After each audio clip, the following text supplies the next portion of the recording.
Problème du premier degré, un problème de mécanique. Appliquons nos connaissances à un problème classique de mécanique. Considérons deux disques d'acier glissant sur un plan de glace carbonique, c'est-à-dire du CO2 solide, ce qui permet d'étudier des mouvements horizontaux sans frottement. Le premier disque, D1, est de masse grand M, glisse avec une vitesse V0 et va taper dans un deuxième disque D2 de masse petit m, initialement au repos. Voici ce que l'on voit vu de dessus. Grand M se déplace vers petit m et va taper dedans. Problème, quelles sont les vitesses de D1 et D2 après le choc? Un choc que l'on appelle en mécanique un choc élastique. Nous appellerons grand V et petit v les vitesses de D1 et D2 après le choc. Les mathématiciens et physiciens du XVIIe siècle, Newton, Leibniz, Huygens, ont établi que deux grandeurs physiques du système, formées par les deux disques, étaient conservées pendant cette expérience.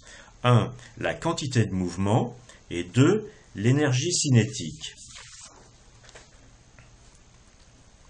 Avant le choc, voici ce que l'on a. La quantité de mouvement est la suivante. D1 a la quantité de mouvement, sa masse multipliée par sa vitesse, et D2 aussi, donc D2 ça fait 0. Quant à l'énergie cinétique, D1 a l'énergie cinétique 1/2 de m V0 au carré, et D2 n'a pas d'énergie cinétique avant le choc. Après le choc, la quantité de mouvement de D1 c'est m grand V, pour D2 c'est petit m petit v, et pour l'énergie cinétique, D1, c'est 1/2 de grand M, grand V au carré. Et pour D2, c'est 1/2 de petit m, petit v au carré.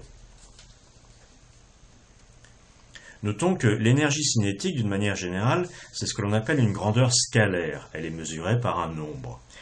Tandis que la quantité de mouvement est une grandeur vectorielle.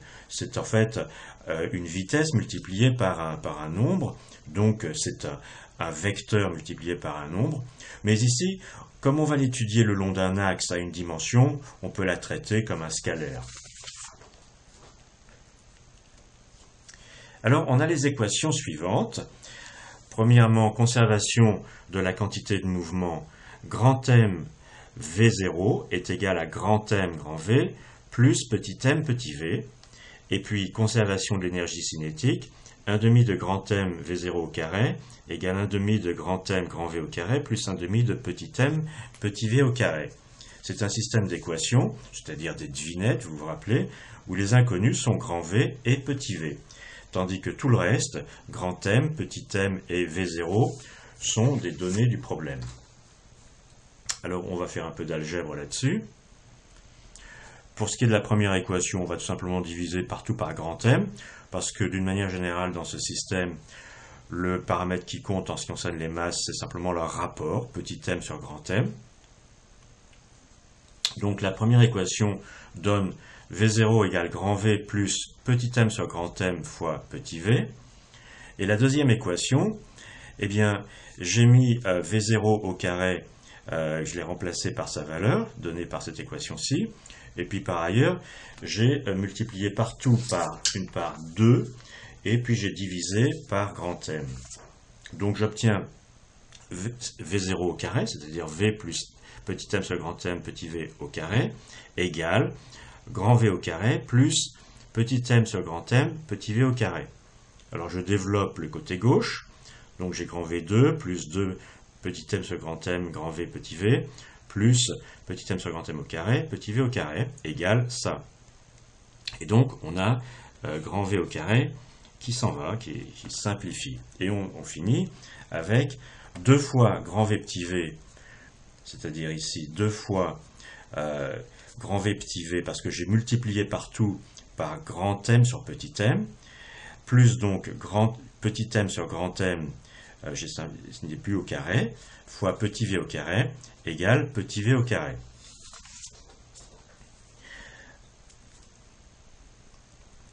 Alors, si on laisse de côté la solution, tout simplement où petit v est égal à 0, et dans ce cas-là, grand V est égal à grand V0, car elle ne correspond pas à une possibilité physique, ça voudrait dire que le disque 1 traverse le disque 2 sans le toucher. Alors on obtient, on va simplifier par petit v la deuxième équation. Donc la première, ça s'écrit toujours grand V0 égale grand V plus petit m sur grand M petit v. Et la deuxième, j'ai simplifié par petit v. Allons la voir de nouveau. Je simplifie par petit v ici. Et j'obtiens donc 2 fois grand V égale petit v fois 1 moins petit m sur grand M. Et je l'appelle équation 3.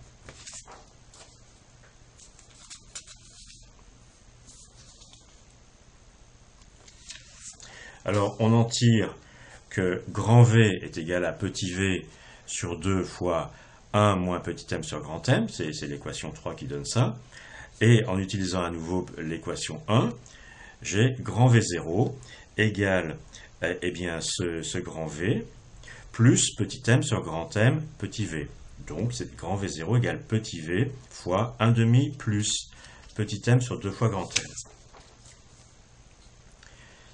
Alors ça donne la chose suivante, petit v est égal à 2 fois grand V0 divisé par ce facteur, 1 plus petit m sur grand M, et ensuite on tire que grand V, qui était égal, on l'a vu, à 1,5 de ceci, ça fait donc grand V0 multiplié par 1 moins petit m sur grand M divisé par 1 plus petit m sur grand M. Alors, tirons les conclusions physiques de ces équations.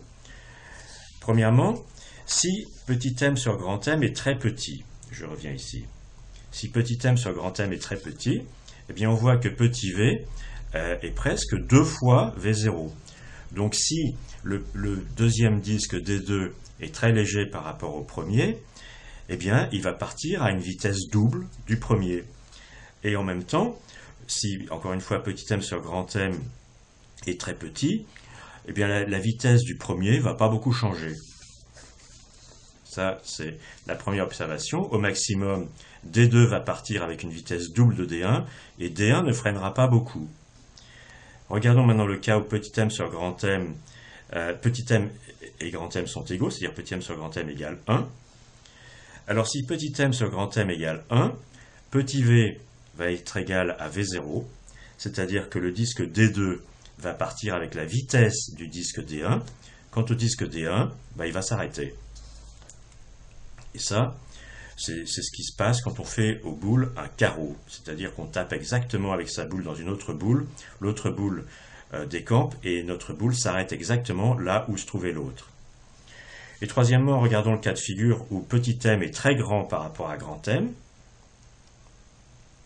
Si petit m est très grand par rapport à grand M, eh bien dans ce cas-là, petit v va être essentiellement 0. Et puis, je répète, petit m est très grand par rapport à grand M. Tout ce coefficient est proche de moins 1. Et donc, grand V va être à peu près égal à moins V0. Donc, c'est la troisième conclusion. À l'inverse, si petit m est très grand, D2 ne bougera pas beaucoup, c'est logique. Et D1 repartira avec la vitesse grand V à peu près moins V0. C'est-à-dire que le disque 1 rebondira contre le disque 2.